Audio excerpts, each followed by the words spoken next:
Welcome to MSB classes. आज हमारा basic electrical के एमसीक्यू का लेक्चर नंबर 19। फर्स्ट क्वेश्चन हमारा, what will be the value of current I in ampere for the given electrical circuit. ठीक है, जो आई है इसकी वैल्यू हमें बताना है। तो क्वेश्चन में हम क्या करेंगे, इसको नोडल एनालिसिस से सॉल्व करेंगे। तो नोडल एनालिसिस से सॉल्व करने के लिए हम यहाँ पे वोल्टेज वी मान लेंगे। हम देख रहे हैं कि ये पूरा का पूरा हमारा शॉर्ट सर्किट है, मतलब ये पूरा एक नोड है। यहाँ पे वोल्टेज इक्वल होगा, तो यहाँ पे वोल्टेज मान लिया हमने V। ठीक है, तो अब यहाँ पे हम मान लेते करंट क्या है, एक साइड से मानते हैं। यहाँ I1 मान ली, यहाँ I2 मान ली, यहाँ ऑलरेडी I है और यहाँ हमने I3 मान ली।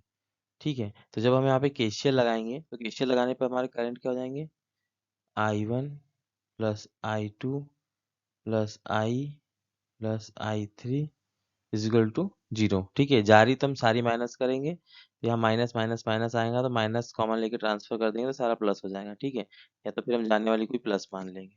तब हम अप्लाई करेंगे तो I1 क्या होगा हमारा, यहाँ पे वोल्टेज V प्लस ये वोल्टेज इसमें माइनस करेंगे, -60 अपॉन में रेजिस्टेंस 2। ठीक है, इस टाइप से नेक्स्ट भी लिखेंगे। I2 हमारा ये इस साइड माना, लेकिन करंट क्या अपोजिट जा रही थी, हो जाएगा -20 प्लस में I क्या हमारा V/6 प्लस में I3 क्या हमारा V-30 अपॉन में 3 इक्वल टू 0। ठीक है, तो हम देख रहे हैं कि हमारा एलसीएम क्या निकल के आएगा, यहाँ पे 6 आएगा। तो एक काम करते हैं कि हम 6 से पूरी इक्वेशन में मल्टीप्लाई कर देते हैं। तो यहाँ करेंगे तो क्या बचेगा 3 से फिर 3 हो जाएगा 3V -180 प्लस 6 से में मल्टीप्लाई होगा -120 प्लस V 6 मल्टीप्लाई करेंगे, यहाँ 2 बचेगा तो प्लस 2V -60 इजिकल टू 0। ठीक है, इसको सॉल्व कर लेते तो V कितने हैं हमारे, एक यहाँ है, ये है 2, तो 3 2 5 और 1 6, तो ये हो जाएगा 6V और ये हो जाएगा 180 120 हो जाएगा 300 और ये 60 हो जाएगा 360 -360 रहेगा, उसको तो ट्रांसफर कर देंगे तो हो जाएगा 360। तो V निकल के आएगा हमारा 360 अपॉन में 6 इजिकल टू 60 वोल्ट। ठीक है, तो V 60 वोल्ट आ गया, हमें I निकालना है। तो जो हमारा I होगा वो क्या होगा, V अपॉन में 6। ठीक है, तो 60 अपॉन में 6, तो हमारा I निकल के आ जाएगा यहाँ से 10 एम्पियर। तो हमारा करेक्ट ऑप्शन होगा option B, 10 ampere. Next question हमारा, determine the value of current in ampere through 10 ohm resistance if the source of 8 volt with internal resistance 1 ohm connected at PQ terminal with positive terminal P। ठीक है, तो ये question बोल रहा है कि जो हमारा PQ टर्मिनल है इस पे एक हमारा वोल्टेज सोर्स लगा है जिसका इंटरनल रेजिस्टेंस है हमारा कितना, 1 ओम, 1 ओम है, और ये कनेक्टेड है कितने वोल्ट का, 8 वोल्ट का। तो प्लस टर्मिनल P है। ठीक है, तो ये 8 वोल्ट का ऐसे, तो ये हमारा नया सर्किट बनेगा। तो इसमें हमने 10 ओम के से जो फ्लो हो रही करंट आई उसकी वैल्यू पता करनी है। ठीक है, तो हम एक काम करते हैं कि 10 ओम को छोड़ देते हैं और ये जो 3 एम्पियर का और उसके साथ में 5 ओम का रेजिस्टेंस है, इसको हम सोर्स कन्वर्जन से कन्वर्ट कर देते हैं वोल्टेज सोर्स में। तो वोल्टेज सोर्स कैसा होता है, यदि हमारा करेंट सोर्स ऐसा हो, ठीक है, ये हमारा करंट सोर्स होगा इंटरनल रेजिस्टेंस के साथ में। ठीक, तो ये होगा हमारा 3, ठीक है, एम्पियर, ऊपर साइड करंट जा रही है 5 ओम। जो इसको हम वोल्टेज सोर्स में कन्वर्ट करेंगे तो वोल्टेज क्या होता है हमारा, V is equal to R into I, हो जाएगा 15। और करंट की डायरेक्शन कैसी होंगी, जैसे हमारी यहाँ पे है, मतलब पॉजिटिव ऊपर नेगेटिव नीचे, करंट पॉजिटिव से नेगेटिव की ओर फ्लो होती है। ठीक है, तो ये हो गया हमारा 15 वोल्ट का सोर्स। और जब हम वोल्टेज सोर्स में इंटरनल रेजिस्टेंस लगाएंगे तो सीरीज में लगाएंगे, क्या हो जाएगा 5 ओम। तो कुछ इस टाइप से हम कन्वर्ट करेंगे। तो जो हमारा नया सर्किट बन के आएगा, तो यह है हमारा नया सर्किट बन के। ठीक है, जैसे ही हमारे करंट सोर्स को ट्रांसफॉर्म किया तो ये हमारा वोल्टेज सोर्स बन गया यहाँ से इतना। ठीक है, तो हम यहाँ पे लगा देंगे फिर से नोडल एनालिसिस। तो मान लेते हैं यहाँ का वोल्टेज V है, इधर की करंट मान ली हमने I1, यहाँ से करंट मान ली 10 में I2 और यहाँ से I3। जब हम KCL लगाएंगे तो हो जाएगा हमारा I1 plus I2 plus I3 is equal to 0। ठीक है, तो जब यहाँ से वोल्टेज इधर अप्लाई करेंगे तो हो जाएगा V -15, जो I1 की वैल्यू होगी V -15, क्योंकि हाई पोटेंशियल हम V को मान रहे हैं। तो V -15 अपॉन में 10 टोटल रेजिस्टेंस वहाँ का, प्लस V बाय 10 I2 की वैल्यू हो गई, और I3 हो जाएगा हमारा V माइनस 8 अपॉन में कितना 1, तो पूरी इक्वल टू 0। हम पूरी इक्वेशन में 10 से मल्टीप्लाई कर देंगे, ठीक है, तो यहाँ 10 से 10 कैंसिल हो जाएगा, तो ये निकल के आएगा V माइनस 15, यहाँ भी 10 से 10 कैंसिल हो जाएगा, तो ये निकल के आएगा V, और यहाँ 10 बचेगा तो उसका मल्टीप्लाई पूरी इसमें करेंगे, इसमें 10 का मल्टीप्लाई करेंगे तो हो जाएगा plus 10V minus 80 is equal to 0। इसको सॉल्व करेंगे तो 1V 2 और 10, तो ये हो जाएगा 12V इज इक्वल टू 80 और 15 हो जाएगा हमारा 95, तो V निकल के आएगा हमारा 95 अपॉन में 12, ठीक है, तो ये V की वैल्यू निकल के आ गई। इससे हम 10 ओम में करंट निकाल लेंगे, तो 10 ओम में करंट निकाला तो हमारी कौन सी उसमें I2, तो I2 की हमारी V बाय में 10, ठीक है, तो I2 निकल के आएंगे हमारी V हो गया हमारा 95 अपॉन में 12, ये V हो गया, इसके अपॉन में 10 करेंगे तो आ जाएगा यहाँ पे 10, ठीक है। जब इसको हम सॉल्व करेंगे आगे, इसको 5 से कैंसिल करेंगे, ठीक है, तो ये 2 बार होगा, 5 एकम 5, 4 9 5 19, तो ये 19/24 हो जाएगा, 19/24। तो जो हमारा 19/24 होगा, I2 इज इक्वल टू 19/24, जब इसको हम सॉल्व करेंगे तो ये निकल के आएगा हमारा 0.79 एम्पियर, ठीक है, तो जो हमारा करेक्ट ऑप्शन होगा ऑप्शन है 0.79 एम्पियर। नेक्स्ट क्वेश्चन हमारा, what is the root mean square value of the voltage waveform in volt given in the figure below, ठीक है, तो वोल्टेज जो हमारा है रूट मीन स्क्वायर वैल्यू मतलब VRMS निकालना है हमको, तो VRMS होता है हमारा VM अपॉन में √2, ठीक है, और जो 1/√2 होता है वो क्या होता है, तो VM इंटू 0.707, जो 1/√2 होता है वो 0.707 होता है। तो ये ग्राफ में हम देख रहे हैं वेवफॉर्म में, ये जो हमारा मैक्सिमम वैल्यू है वो क्या है 20, ठीक है, ये माइनस में 20 है प्लस में 20, तो मैक्सिमम वैल्यू क्या है 20, तो जो हमारा VRMS निकल के आएगा वो आएगा 20 इंटू 0.707, ठीक है, जब मल्टीप्लाई करेंगे तो हम आएगा 14.14 वोल्ट, ठीक है, तो जो हमारा करेक्ट ऑप्शन होगा ऑप्शन सी। नेक्स्ट क्वेश्चन हमारा, what is the peak to peak value of sinusoidal voltage in V having average value of voltage is 100 volt, ठीक है, तो एवरेज वैल्यू दी हमको V एवरेज कितना 100 वोल्ट, हमसे पूछा है पीक टू पीक, तो पीक टू पीक क्या होता है, तो जो हमारा एक वेवफॉर्म होती है, ठीक है, वोल्टेज की वेवफॉर्म है हमारी ऐसी, तो जो हमारा पीक वोल्टेज होता है इसमें ये होता है VM और ये होता है माइनस VM, ठीक है, यहाँ से 0 से, तो ये जो पीक टू पीक है मतलब यहाँ से लेके यहाँ तक की हमको वैल्यू बताना है, तो ये होती है हमारी VM और VM 2VM, ठीक है, पीक टू पीक क्या हो गया हमारी 2VM, इसको हम आगे सॉल्व करेंगे तो एवरेज वैल्यू क्या, हमको यहाँ से VM निकालना पड़ेगा, तो जो हमारी एवरेज वैल्यू होती है वो होती है 2VM अपॉन में पाई, ठीक है, और जो 2/पाई होता है उसकी वैल्यू होती है 0.637,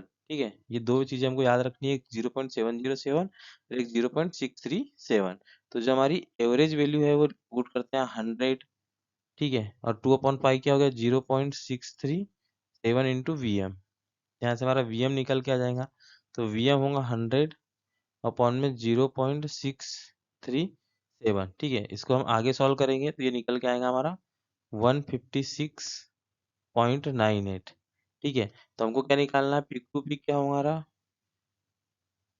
पीक टू पीक, ठीक है, पीक टू पीक जो होगा वो होगा हमारा 2VM, तो 2VM हो जाएगा 2 इंटू 156.98, तो इसको सॉल्व करेंगे तो निकल के आएगा 313.97 वोल्ट, ठीक है, तो जो हमारा ऑप्शन डी होगा ये करेक्ट ऑप्शन होगा। नेक्स्ट क्वेश्चन हमारा, which of the following is dimension of capacitance, ठीक है, कैपेसिटेंस की डायमेंशन बताना है हमको, तो जो हमारा फॉर्मूला होता है Q is equal to CV, तो जो हमारा C निकल के आता है कैपेसिटेंस वो होता है अपॉन में Q अपॉन में V, ठीक है, तो जो हमारा Q होता है वो क्या होता है I इंटू टी, ठीक है, तो जो Q की जो डायमेंशन निकल के आएंगी I, तो I की होंगी एम्पियर और T की होंगी सेकेंड, ठीक है, ये 80 निकल के आ जाएगा। अब नीचे क्या बता रहा वोल्टेज, तो जो वोल्टेज होता है हमारा, वोल्टेज को हम क्या लिखते हैं W वर्क अपॉन में क्यू। ठीक है, तो जो वर्क होता है हमारा वो क्या था, फोर्स इंटू डिस्प्लेसमेंट, और क्यू की डायमेंशन तो हमने निकाली ए इंटू टी। ठीक है, तो जो फोर्स इंटू डिस्प्लेसमेंट होता है, तो फोर्स की होती है हमको पता, M L T minus two. ठीक है, और डिस्प्लेसमेंट की फिर डिस्टेंस होती है तो उसका एक और एल। तो ये हो गया हमारा M L T minus two into L, और चार्ज की पता थी हमको, कोलाम की क्या थी, क्यू की ए इंटू टी। तो जो वोल्टेज की निकल के आई हमारी फाइनल, वो क्या निकल के आएंगी, एम, ठीक है, एल, ये टी दो है, एक नीचे से जाएगा, और एल दो हो जाएंगे, एक ये है और एक ये है, तो एल स्क्वायर। और जब टी है, ठीक है, टी ऊपर टी माइनस टू है, एक नीचे से जाएगा तो हो जाएगा टी माइनस थ्री। ठीक है, एक ही एम्पियर के वन माइनस में, तो ये हमारी वोल्टेज की डायमेंशन भी यहाँ से निकल के आ गई। ठीक है, और हमको यहाँ पे पता है कि क्यू की, तो हम दोनों की वैल्यू यहाँ पुट कर देंगे तो हमारा सी निकल के आएंगे, सी की डायमेंशन निकल के आएंगी, क्यू की हो गई एम्पियर टर्न, टर्न नहीं है ये टाइम है। ठीक है, एम्पियर और टाइम की टी। ठीक है, और जो वोल्टेज की निकल के क्या आई, M L two T minus three A की पावर माइनस वन। ठीक है, तो जो हमारा सी की डायमेंशन आएगी, सी की डायमेंशन आएगी, इसको हम सॉल्व कर लेते हैं। ठीक है, एम एम को ऊपर ले जाएंगे हम। ठीक है, जो माइनस माइनस में उसको ऊपर ले जा रहे थे। ठीक है, तो ए ऑलरेडी, एक यहाँ पे ए है, और ए को ऊपर ले जाएंगे तो माइनस माइनस होके प्लस हो जाएगा, तो ये हो जाएगा ए स्क्वायर। ठीक है, टी यहाँ माइनस थ्री है, यहाँ पे प्लस वन है, ये ऊपर जाके इसमें माइनस होगा, तो माइनस माइनस प्लस होके हो जाएगा ये टी की पावर फोर। ठीक है, और नीचे क्या बच रहा हमारा, एम एल स्क्वायर। ठीक है, तो ये हो गई हमारी कैपेसिटेंस की डायमेंशंस। ठीक है, तो ये ऑप्शन भी हमारा करेक्ट ऑप्शन होगा। ठीक, यहाँ फोर्स की हमने डायरेक्ट लिख दिया M L T minus two, यदि हमको फोर्स की भी निकालना हो ना, तो फोर्स की होती है एम इंटू ए। एम होता है हमारा मास, ए होता है हमारा एक्सलेशन, तो एक्सलेशन की होती है मीटर पर सेकेंड स्क्वायर। ठीक है, ये कैपिटल एम है मास के लिए, जिसका होता है किलोग्राम, तो किलोग्राम की क्या होती है, मास के लिए एम आ जाएगा, मीटर के लिए एल आ जाएगा, और सेकेंड अपॉन में है तो टी माइनस टू हो जाता है। ठीक है, तो ये फोर्स कैसे निकलती है, तो यहाँ करेक्ट ऑप्शन हो गया हमारा बी। नेक्स्ट क्वेश्चन हमारा, the value of current I flowing in the 1 ohm register in the circuit show in the figure below will be. ठीक है, जो ये 1 ओम का रजिस्टेंस है, इसमें से कितनी करंट फ्लो रही है हमें बताना है। तो हम देख रहे हैं कि जो 1 ओम का रजिस्टेंस है, ये पैरेलल में लगा है हमारे वोल्टेज के। ठीक है, और साथ में करंट भी है। जब पैरेलल में दोनों सोर्स हो, तो जो पैरेलल में होता है वो वोल्टेज सोर्स का इक्वल टू वोल्टेज यहाँ पे होगा, तो यहाँ पे V कितना होगा, 5V। तो हमको V और R पता है, तो V is equal to R I होता है, तो आई हमारा होता है V बाई आर। ठीक है, तो V कितना है हमारा, 5, R है 1, तो हमारा करंट निकल जाएगा 5 एम्पियर। जो हमारा करेक्ट ऑप्शन होगा option C, 5 ampere. Next is हमारा, in the figure below if we connect a source of 2 volt with internal resistance 1 ohm at A B with positive terminal A, then current R is. ठीक है, यहाँ पे जो current है ये, इसको are लिया हमने, तो ये आर में करंट कितनी होगी हमें बताना है। ठीक है, तो ये क्या बोल रहा है कि ए के साथ पॉजिटिव कनेक्टेड है, इंटरनल रेजिस्टेंस है हमारा 1। ठीक है, और सोर्स है हमारा प्लस माइनस 2 वोल्ट का, जो प्लस टर्मिनल है वो ए का 2 वोल्ट का। ठीक है, अभी इसी टाइप का हमने क्वेश्चन किया, तो हम क्या करते हैं इसमें, ये करंट सोर्स को हम कन्वर्ट कर देते हैं वोल्टेज सोर्स में। ठीक है, तो जो हमारा नया सर्किट बन के आएगा, तो ये हमारा नया सर्किट बन गया है, ये करंट सोर्स को हमने ये वोल्टेज सोर्स में कन्वर्ट कर दिया। ठीक है, 1 वोल्ट और 1 ओम का रेजिस्टेंस, इसके साथ में इंटरनल रेजिस्टेंस हमारे सोर्स का। ठीक है, तो हम यहाँ पे नोडल एनालिसिस लगा के निकालते हैं, तो यहाँ पे वोल्टेज V मान लेते हैं, यहाँ की करंट हमने मान ली I1, यहाँ की I2, और यहाँ की I3। ठीक है, तो ये हो जाएगा, ये एक्चुअल में ऐसा होता है, देखो मैं बताता हूँ। जैसे जाने वाली करंट है, तो उसको हम मान लेते हैं कि minus I1 plus minus I2 plus minus I3 equal to 0। पूरी इक्वेशन में माइनस कॉमन ले लिया, तो हो जाएगा I1 plus I2 plus I3 equal to 0, minus को इधर ट्रांसफर कर दिया। ठीक है, तो ये वैल्यू निकालते हैं हम, तो यहाँ पे हाई वोल्टेज V को ले रहे हैं हम, तो हो जाएगा V माइनस वन अपन में, वहाँ का रेजिस्टेंस कितना है, 1 plus 1 2 plus V by 2 plus V minus 2 upon में 1 इक्वल टू 0। ठीक है, तो इसमें हम पूरी इक्वेशन में 2 से मल्टीप्लाई कर देंगे तो हो जाएगा v minus 1 plus v plus 2v minus 4 is equal to 0। तो हो जाएगा 1 2 3 4 मतलब 4v इज इक्वल टू 5। तो जो हमारा v निकल के आएगा 5/4। ठीक है, तो हमको करंट निकालनी का में आर में मतलब I2 निकालनी है हमको। तो I2 निकल के आएंगी हमारी, वोल्टेज हमारा 5/4 अपॉन में यहाँ का रेजिस्टेंस 2, तो हो जाएगा 5 अपॉन में 8। ठीक है, तो इसको हम सॉल्व करेंगे तो मल्टीप्लाई नहीं होता तो 0 पॉइंट या 0 तो 8×48 50 बचा 2 20 8 दूनी 16 बचे 4 8 पंचे 40। ठीक है, तो एम्पियर 0.625 एम्पियर आएगा हमारा, इसका करेक्ट ऑप्शन है डी। नेक्स्ट क्वेश्चन हमारा, the curve representing Ohm's law is. तो जो हमारा ओम्स लॉ होता है वो होता है v directly i directly proportional to v।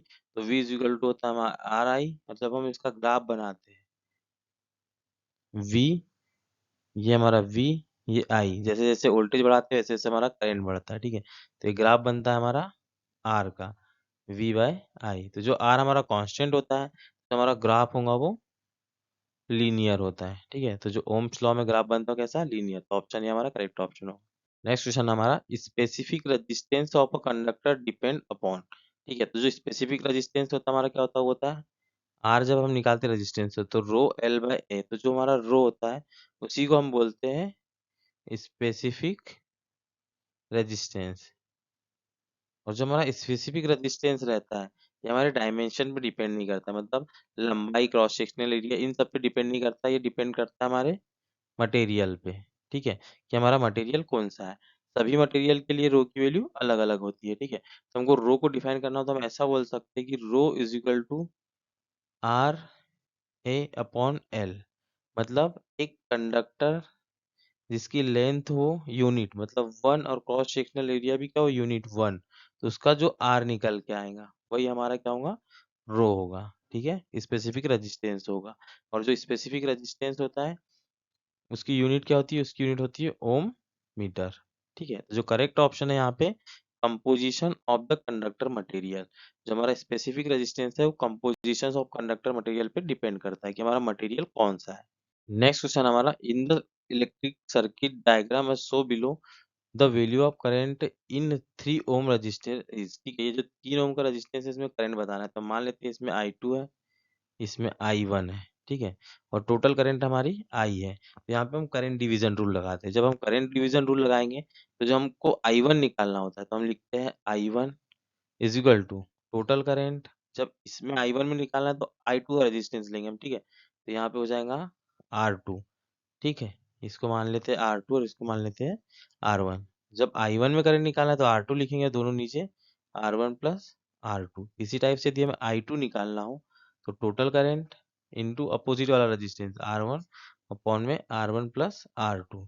तो हमें यहाँ क्या निकालना है, 3 ओम में मतलब I2 निकालना है। तो जो हमारा I2 होगा वो होगा total current 5 ampere into R1 क्या है हमारा, R1 है 2 अपॉन में R1 प्लस R2 मतलब 2 प्लस 3। तो ये हो जाएगा 5 इंटू 2 अपॉन में 5, 5 से 5 कैंसिल आएगा हमारा 2 एम्पियर। तो 3 ओम के रेजिस्टेंस में करंट निकल के आ गई हमारी 2 एम्पियर। तो ऑप्शन ये हमारा करेक्ट ऑप्शन होगा। नेक्स्ट क्वेश्चन हमारा, which of the following pair of arrow show the wrong direction of the force between charge. तो दो चार्ज के बीच में जो फोर्स होता है तो जब वो सेम चार्ज होते हैं तो माइनस माइनस होंगे तो होगा रिपल्शन। ठीक है, और जब प्लस प्लस होंगे तो भी होगा रिपल्सन। ठीक है, मतलब सेम चार्ज के बीच में रिपल्सन, और जब दोनों चार्ज अलग अलग होंगे तो इसमें होगा अट्रैक्शन। ठीक है, या तो माइनस प्लस हो या तो प्लस माइनस हो। तो हम देखते हैं कि यहाँ पे क्या दिखा रहा, माइनस माइनस में क्या दिखा रहा, अट्रैक्शन। तो ये गलत है। यहाँ पे क्या बी में देखेंगे कि प्लस प्लस में रिपल्सन दिखा रहा है, ये सही है। यहाँ प्लस माइनस में अट्रैक्शन, ये भी सही है। माइनस माइनस में रिपल्सन, ये भी सही है। ठीक है, तो जो ऑप्शन ये ए वाला है ये कैसा है, गलत है। तो जो ऑप्शन ए है हमारा वो करेक्ट ऑप्शन होगा। नेक्स्ट क्वेश्चन है हमारा, two resistor are connected in parallel to a stable voltage source, how do current and power of the resistor R1 change when the resistor R2 is decreased by half. ठीक है, तो ये question बोल रहा है कि यहाँ एक स्टेबल वोल्टेज सोर्स लगा हुआ है वो है V। तो यहाँ पे वोल्टेज दोनों रेजिस्टेंस पे कितना होगा, सेम होगा। तो वो बोल रहा है कि अब R2, क्वेश्चन हमारा बोल रहा है कि जो R2 को है उसको हमने कर दिया R2/2, मतलब हाफ कर दिया, तो R1 पे क्या इफेक्ट आएगा। तो हम देख रहे हैं कि वोल्टेज तो सेम है, R2 यदि हाफ भी हो गया तो वोल्टेज सेम है। यदि वोल्टेज सेम हुआ तो R1 के अक्रॉस में क्या वोल्टेज, R1 के क्रॉस में हम वोल्टेज मान लेते हैं क्या है कि R1 के क्रॉस में वोल्टेज है V1 है, ठीक है। तो जो V1 पहले था वो अभी भी वही होगा, ठीक है। क्या होगा, V1 की वैल्यू V होगी, जो हमारा एक्चुअल वोल्टेज होगा, क्योंकि पैरेलल में कनेक्टेड है। जब वोल्टेज सेम होगा तो जो हमारी करंट है वो भी सेम होंगी, I1, तो P इजिकल टू क्या होगी, I1 का स्क्वायर इंटू R, ठीक है। तो पावर और हमारे वोल्टेज पे कोई इफेक्ट नहीं आएगा, जो पहले था वही रहेगा। तो both current and power constant, ठीक है। ऑप्शन सी हमारा करेक्ट ऑप्शन है, ठीक है। करंट भी कांस्टेंट होंगी यहाँ पे, क्योंकि करंट I1 इजिकल टू क्या होती है, V/R। जब हमारा वोल्टेज ही कांस्टेंट है तो हमारी करंट भी कांस्टेंट होगी, तो करेक्ट ऑप्शन होगा ऑप्शन सी। नेक्स्ट क्वेश्चन हमारा, the internal voltage drop of a voltage source, ठीक है। तो जो हमारा वोल्टेज सोर्स होता है कुछ इस टाइप से होता है, प्लस माइनस, ये वोल्टेज सोर्स और उसका इंटरनल रेजिस्टेंस R, ठीक है, जो सीरीज में कनेक्टेड होता है। और इधर हमें कोई भी लोड लगा सकते हैं, वैसे लोड, ठीक है। ये हमारा हो गया लोड। तो क्वेश्चन बोल रहा है कि the internal voltage drop of a voltage source, internal voltage drop के बाद में बात कर रहा है। फर्स्ट ऑप्शन है it is the highest when no load is applied, ठीक है। नो लोड रहेगा तो यहाँ पे करंट क्या होंगी, करंट नो लोड के टाइम में क्या होंगी, आई इजिकल टू 0, तो वोल्टेज ड्रॉप हाईएस्ट हो ही नहीं सकता, ये गलत है। Does not influence the terminal voltage, ठीक है।